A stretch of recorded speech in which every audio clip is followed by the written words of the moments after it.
The Minister of Agriculture and Land Reform and Rural Development, Thoko Didiza, stressed the importance of food security at the CFS 51st ministerial segment held in Italy. This year's theme at the conference is State of Food and Nutrition Security. In her address to the international delegates, Didiza highlighted geopolitical conflicts, economic shocks, extreme weather events, energy challenges and diseases that have threatened food security globally.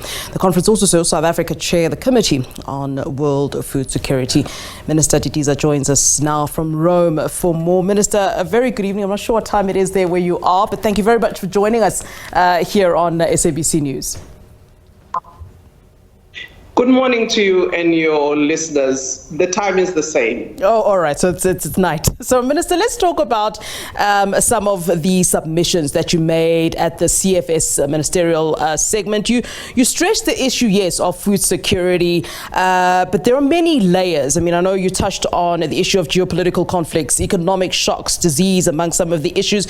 But in the context of our country, I think that there are even more distinct issues at play when it comes to food security. And no doubt you weren't just representing South Africa, but generally, let's focus on South Africa. What are the specific issues that really do cause problems when it comes to our food insecurity? Well, thank you very much. I think it's important for us to contextualize the conference. This is the Committee on Food Security, which is a UN agency that brings in multi-stakeholders from government, private sector, and civil society to assess the food security status in the world on an annual basis.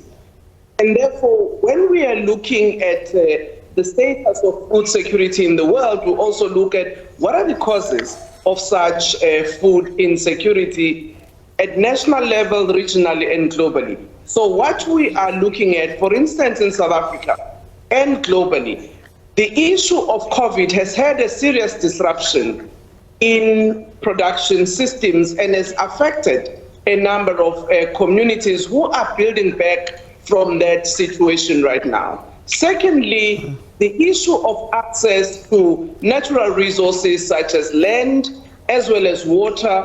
Those are some of the challenges that a number of countries, including ourselves, do hinder communities and individuals to provide for their food security. Thirdly, the issues of conflicts, particularly globally, as we saw last year with the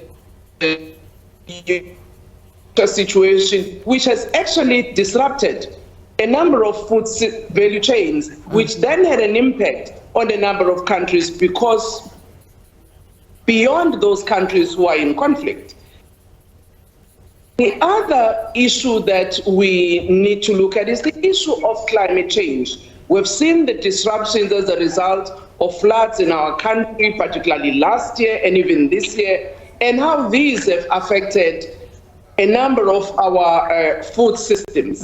The issue of plant and animal diseases, we saw in our own country last year, the challenges of brown locusts, which migrate from one area to the other, and actually decimated a lot of production that people had, put on the ground. Similarly, the spread of animal diseases, which we have seen last year with foot and mouth disease. Currently, we've got the challenge of avian flu. So all of these factors do impact on the food and nutrition security of our country and many other countries too. So interestingly, Minister, you refer to, the global conflicts, and I think you put it quite high up on one of the problems that affect food security. Could there be some sort of concessions? I don't know whether it's from your part, but leaders in general in Africa and specifically South Africa, that there might perhaps be, an over reliance on others for food when we have our own capabilities and own mechanisms. It's really quite concerning, the fact that we're having problems due to global conflicts that in some cases don't even have anything to do with us. Could we concede that perhaps there might be some sort of an over-reliance, Minister? I don't think it's the question of over-reliance. Yeah. there is an interconnectedness between us and other parts of the world, starting from our own region. And therefore, when one challenge impacts, let's have a relationship to your food system, it will affect different countries other than yourself. And let me just use the case of COVID, for instance. Yeah. When COVID hit, one policy position which was very good that our country took, even at the highest of closing our borders. Firstly, agriculture was allowed to be an essential service. Two, movement of goods on agriculture, particularly between us and the SADC region, even globally, was allowed because a number of countries closer to us depend on our agricultural products in some of the instances. The decision that the AU, for instance, took during that period was to allow for mechanisms that landlocked countries that depend on others for import of food and they are not having a capability themselves, they were able to do so. These policy decisions enabled countries not to have issues of famine affecting them at that particular time. I'm raising this issue because, yes, in South Africa, we may be self-sufficient on a number of commodities, but there are those commodities that, because of our ecological systems, we may not be able to produce as a country.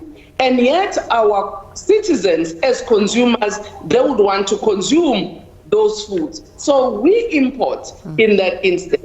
Similarly, we also export some of the foods that other countries may not be able to produce. So the trade relations between ourselves enables this exchange of goods. So when there is a problem such as a war, these value chains get disrupted and therefore have an impact on one or another country.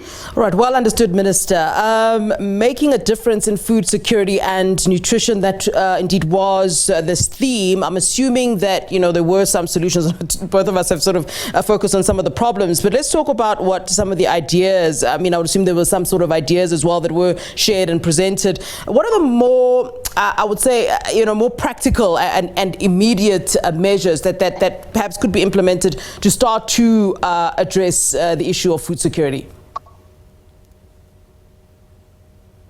One of the things that we shared as South Africa, for instance, it's one of the interventions that we started as a response to COVID, where we supplied with inputs and tools to subsistence farmers to strengthen household food security.